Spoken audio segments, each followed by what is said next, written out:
नमस्कार बच्चों, आपका डीपीएससी क्लासेज में स्वागत है।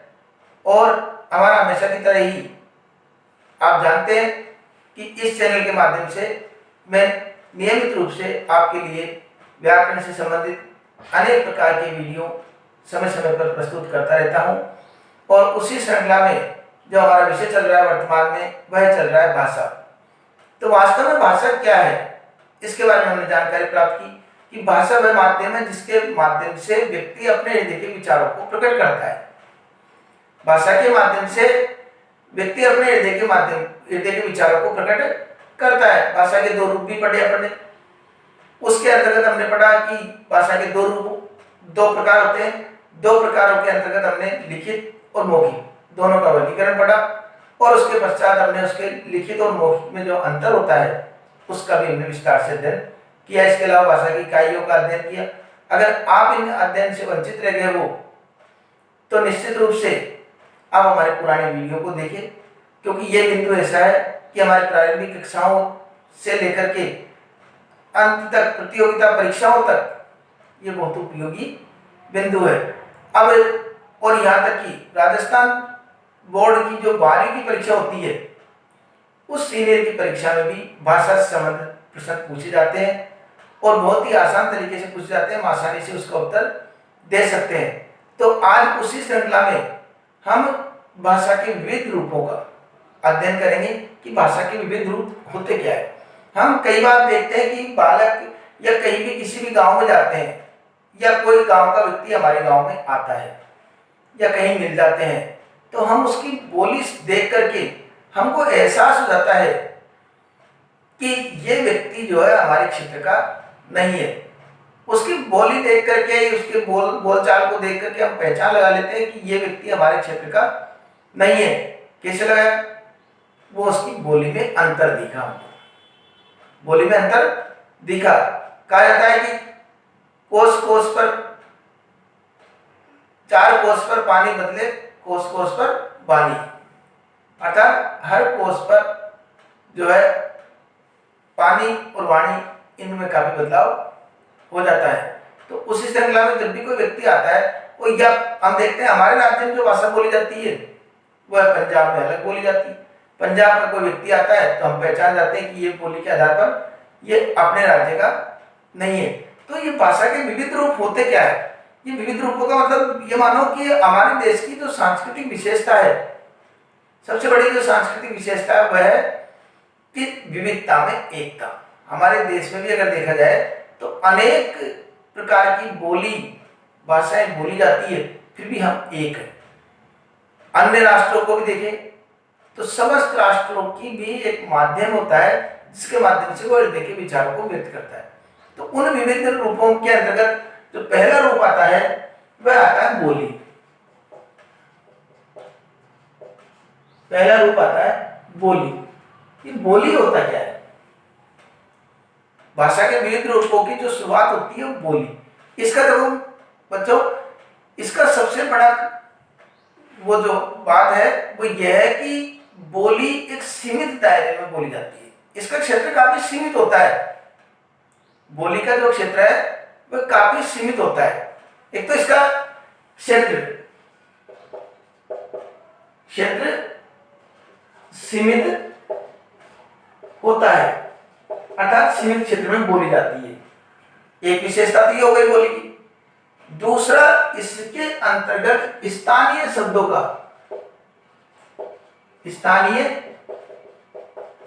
का प्रभाव देखने को मिलता है।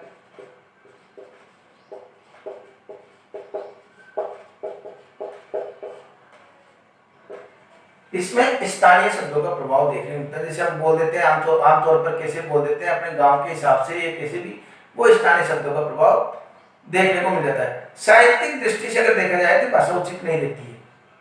साहित्यिक दृष्टि से इस भाषा को उचित नहीं माना जाता। ये अपने बोलचाल की भाषा हो सकती है, आमतौर पर गाँव के हिसाब से या किसी भी अपनी जो बोली है उसमें स्थानीय शब्दों का विशेष प्रभाव देखने को मिलता है।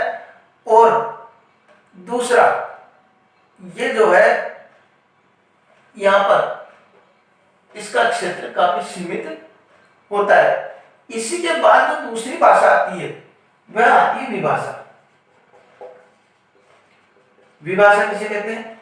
विभाषा का क्षेत्र जो है, अगर हम देखें तो इसका क्षेत्र तो काफी सीमित होता है, किसी गांव में या अंचल में या क्षेत्र में ये बोली जाती है, किसी गांव, अंचल या क्षेत्र विशेष में ये बोली जाती है। यहां पर भी हम लिख सकते हैं इसको, यह किसी ग्राम, अंचल या क्षेत्र विशेष में बोली जाती है।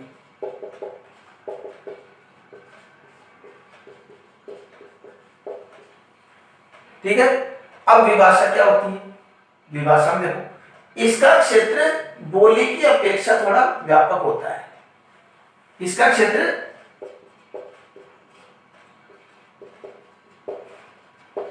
बोली की अपेक्षा थोड़ा व्यापक होता है। व्यापक मतलब फैला, विस्तृत होता है थोड़ा। इसका क्षेत्र बोली की अपेक्षा थोड़ा विस्तृत होता है। विस्तृत का मतलब जैसे कोई वह जो गांव या अंचल विशेष में बोली जाती है, इसका क्षेत्र यह है कि प्रांत या राज्य स्तर पर इसको बोला जाता है। प्रांत या राज्य स्तर तक इसको पहुंचा दिया जाता है कि जैसे किसी प्रांत की भाषा है पंजाबी, तेलुगु, तमिल, उड़िया, ये जो भाषाएं हैं इनको हम विभाषा की श्रेणी में रखते हैं। इसका क्षेत्र थोड़ा विस्तृत होता है, तो उसमें जैसे थोड़ा व्यापक होता है, और इसको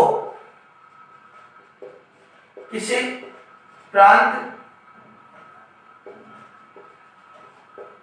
राज्य इत्यादि के स्तर पर बोला जाता है, बोला जाता है, इसलिए इसको विभाषा कहते हैं। जैसे उदाहरण के तौर पर मान सकते हैं अपन, जैसे पंजाबी, तेलुगु, उड़िया, राजस्थानी, मद्रासी इत्यादि। ठीक है। ये विभाषा आप समझ गए होंगे कि बोली तो केवल एक क्षेत्र विशेष की होती है, विभाषा थोड़े उसके मुकाबले थोड़ी विस्तृत होती है, राज्य विशेष तक होती है। ये राज्य विशेष तक होती है। तो हम जो पूछे परीक्षा में कि बोली का इनका विश्लेषण हमको इस प्रकार लिख देना है। तीसरा आता है राजभाषा। राजभाषा, देखो राजभाषा का दर्जा किसको देंगे? राजभाषा कहीं बाहर से नहीं आएगी। ये जो बोली है या विभाषा है, ये कैसे भी बोली जाए, कितने भी क्षेत्र में बोली जाए, लेकिन बोली तो एक राज्य में जा रही है, एक देश में बोली जाती है, एक देश में ही ये संपूर्ण बातें बोली जाती है। तो बोली तो एक क्षेत्र विशेष की, इनको तो नहीं रख सकते। बाकी इनमें से, इन विभाषाओं में से ही कोई एक भाषा ऐसी होती है जिसको राष्ट्र के अधिकांश लोग समझते हैं। राष्ट्र के अधिकांश लोग समझते हैं उस भाषा को, और गुण धर्म में भी, गुण गौरव साहित्य में भी वो महत्वपूर्ण भूमिका निभाती है। उसका गुण होता है, विशेष गुण है। साहित्यिक दृष्टि से भी, साहित्यिक दृष्टि से भी उसका महत्व है, और अधिक लोगों तक वो प्रचलित रहती है, इसलिए इसको क्या बोलते हैं? राजभाषा। उन्हीं विभाषाओं में से कौन सी भाषा? जिनका क्षेत्र अधिकांश, राष्ट्र की अधिकांश जनसंख्या उसको समझती हो, बोलती हो, जिसका स्वयं का गुण और गौरव हो, जिसका स्वयं का गुण और गौरव हो, और साहित्यिक अभिवृद्धि करने वाला हो। इस तरह के गुणों पर आधारित कोई अगर विभाषा है तो उस विभाषाओं में से कोई एक विभाषा को राजभाषा का दर्जा दे दिया जाता है। तो राजभाषा क्या है? विभाषाओं में से ही कोई एक भाषा, विभाषा में से ही कोई एक भाषा जिसको अधिकांश राष्ट्र के अधिकांश लोग समझ व बोल सकते हो। समझ या बोल सकते हो, जिसका अपना गुण व गौरव हो, जिससे साहित्यिक अभिवृद्धि हो,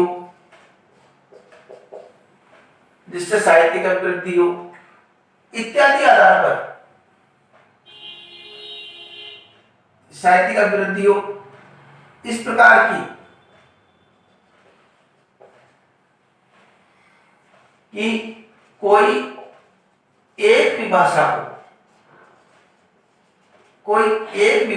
को राजभाषा का दर्जा दे दिया जाता है।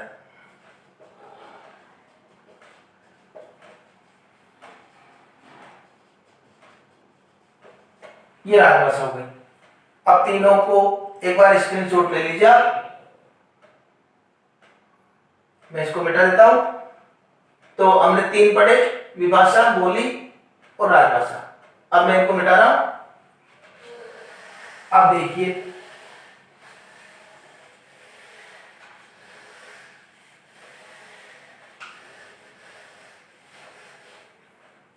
अब अपने आता है अंतिम मूल भाषा।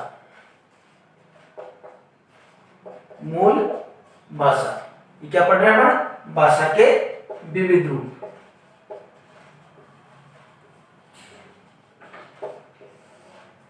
मूल भाषा क्या होती है? देखो, मूल से समझ में आ रहा होगा कि जड़ में वास्तविक भाषा क्या है। मूल भाषा है क्या? बोली, विभाषा और राजभाषा। इसको अपन समझ गए।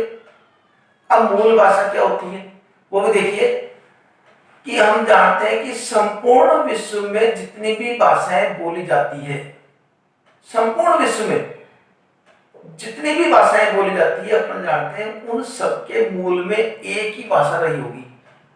इतना तो हमको ध्यान है कि संपूर्ण विश्व में जितनी भी भाषाएं बोली जा रही है, उनके मूल में एक ही भाषा रही होगी। मूल में एक ही भाषा रही होगी, चाहे हमको उसका ज्ञान नहीं हो सकता है हमको भी उसका ज्ञान नहीं हो, लेकिन सबके मूल में एक ही भाषा रही होगी। तो अगर इनका पारिवारिक वर्गीकरण करें तो इसके अंतर्गत 10 भाषाओं को मान्यता प्राप्त है।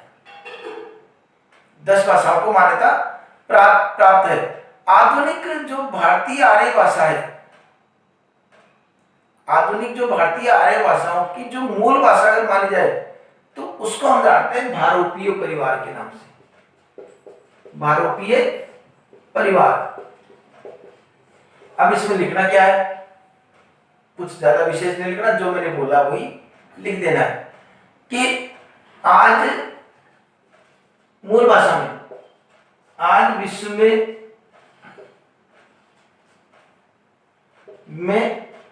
जितनी भी बोली या भाषाएं प्रयोग में ली जाती है,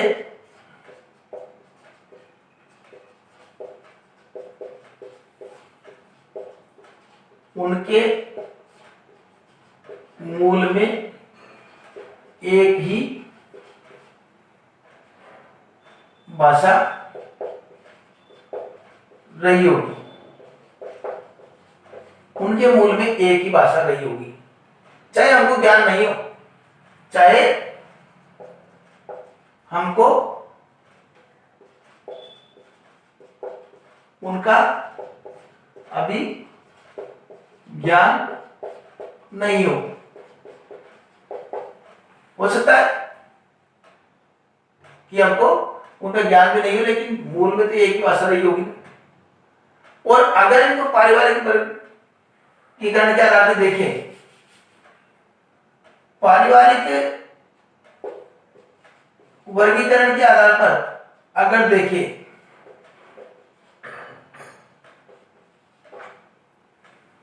के आधार पर संपूर्ण विश्व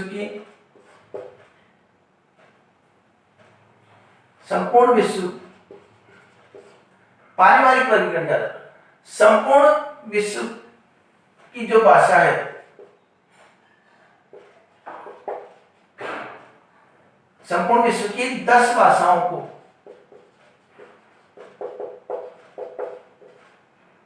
मान्यता दी गई है।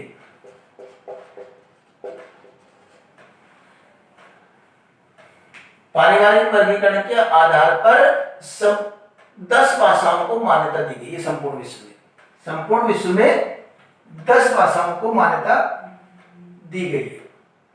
जो 10 भाषा और आधुनिक अगर भारतीय आर्य भाषाओं को देखी जाए, आधुनिक भारतीय आर्य भाषाओं को भारोपीय परिवार के नाम से जाना जाता है। आधुनिक भारतीय भाषाओं को भारोपीय परिवार के नाम से जाना जाता है। अब देखो, क्योंकि ये जो भारोपीय परिवार है अर्थात इनके मूल में, हमारे मूल में ये भारोपीय परिवार ये हमारी मूल भाषा है। एक बार पुनः मैं चारों का दोहरान करा देता हूं कि भाषा के विविध रूप में सबसे जो छोटा खंड है वह है बोली। बोली का क्षेत्र काफी सीमित होता है। ये स्थानीय अर्थात किसी ग्राम, अंचल या क्षेत्र विशेष में बोली जाने वाली भाषा है। ठीक है, इसमें स्थानीय शब्दों का विशेष प्रभाव देखने को मिलता है। जबकि दूसरा हमने पढ़ा विभाषा, इसका क्षेत्र बोली की अपेक्षा थोड़ा व्यापक होता है। इसका क्षेत्र जो है ग्राम या अंचल नहीं, इसका क्षेत्र राज्य या प्रांत तक पहुंचता है। जैसे तेलुगु, पंजाबी, तमिल, मद्रासी, इस प्रकार की जो भाषाएं हैं उनको हम विभाषा के नाम से जानते हैं। विभाषा के पश्चात आता है राजभाषा। देखो, जितनी भी विभाषाएं हमने पढ़ी उन विभाषाओं में से कोई विभाषा ऐसी होगी जिसका अपना कुछ महत्व होगा, और वो महत्व चाहे गुण गौरव के आधार पर मान लो या फिर साहित्य में अभिवृद्धि करने के आधार पर मानो, या जन सामान्य में जो अधिक प्रचलन में आ रही हो, ऐसी कोई एक विभाषा को राजभाषा का दर्जा दे दिया जाता है और संपूर्ण राज कार्य उसी भाषा में किया जाता है, इसलिए उसको बोलते हैं राजभाषा। ठीक है, अंत में है मूल भाषा। हम जानते हैं कि सारे विश्व में, संपूर्ण विश्व में अगर कोई के मूल में निश्चित रूप से कोई एक भाषा रही होगी। संपूर्ण विश्व की भाषाओं के मूल में निश्चित रूप से कोई एक भाषा रही होगी। और अगर पारिवारिक वर्गीकरण की दृष्टि से देखें तो 10 भाषाओं को मान्यता दी गई है। पारिवारिक वर्गीकरण के आधार पर अगर हम देखें तो कुल 10 भाषाओं को मान्यता दी गई है। इन 10 भाषाओं में और आधुनिक भारतीय आर्य भाषाओं को का वर्गीकरण किया जाए तो आधुनिक भारतीय आर्य भाषाओं को जो है भारोपीय परिवार के नाम से जाना जाता है। भारोपीय परिवार के नाम से जाना जाता है। अगर प्रश्न आए कि भाषा के विविध रूपों का वर्णन कीजिए तो हमको ये लिख देना है। ठीक है, आगे समझ में, इसका भी स्क्रीनशॉट ले लीजिए। और अभी तक आपने हमारे इस चैनल को सब्सक्राइब नहीं किया हो तो उसको सब्सक्राइब कर लीजिए, ताकि आपको समय समय पर आने वाले वीडियो भी प्राप्त होते रहे। अगले वीडियो में पुनः मुलाकात होगी, तब तक के लिए धन्यवाद।